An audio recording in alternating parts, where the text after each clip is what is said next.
As it was in the beginning, so it is now. I've given you an example from southern Nigeria. What about northern Nigeria?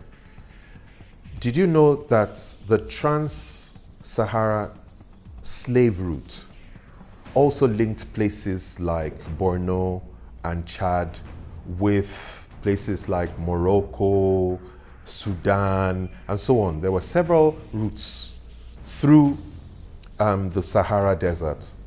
And that is how the Kanem-Bornu Empire consolidated its strength, taking slaves from Nigeria and selling off to people in the Middle East and North Africa in exchange for guns and for horses.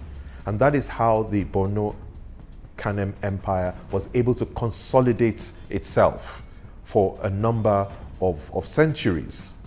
Now, the battle over resources has not ended.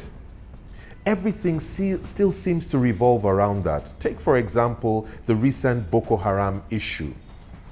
It seems like a religious issue on the surface, but is it really religious? If you go and look at the places that got blown up, the bridges that were cut, the caliphate that they said they wanted to establish, and the attempts they were making to redraw a map, it could have carved out a part of Nigeria, which, if you added it to Chad in any way, would have given you an outline going back towards the Kanem-Bornu Empire. Then you look at the relationship between the governor of Borno State at the time with the president of Chad. And you look at the discovery of oil in the Chad basin, and you say, what if we were able to carve out that region and were not answerable to Nigeria, but we were more answerable to Chad?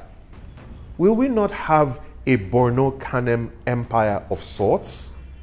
And we will not have a more prosperous state, as it were? Because again, the northeast of Nigeria is one of the most impoverished parts of Nigeria.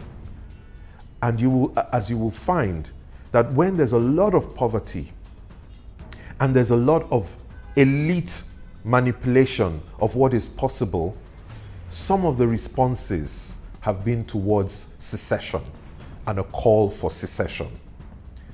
So you might be surprised to know that even before there was a call for a secession of Biafra from Nigeria, there was already one that was driven by Isaac Adakaboro, who in 1966 called for the creation of a Republic of the Niger Delta. And for 12 days, he and his 150-man Niger Delta Volunteer Force actually declared independence from Nigeria, because he was tired of seeing his 70-year-old grandmother having to farm before she could eat.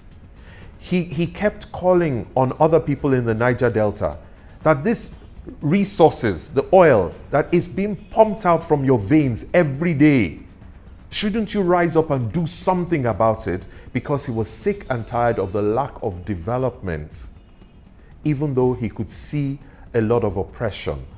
So the call for secession, the call for carving out some area, there seems to be a pattern, whether you're looking at southern Nigeria or you're looking at northern Nigeria.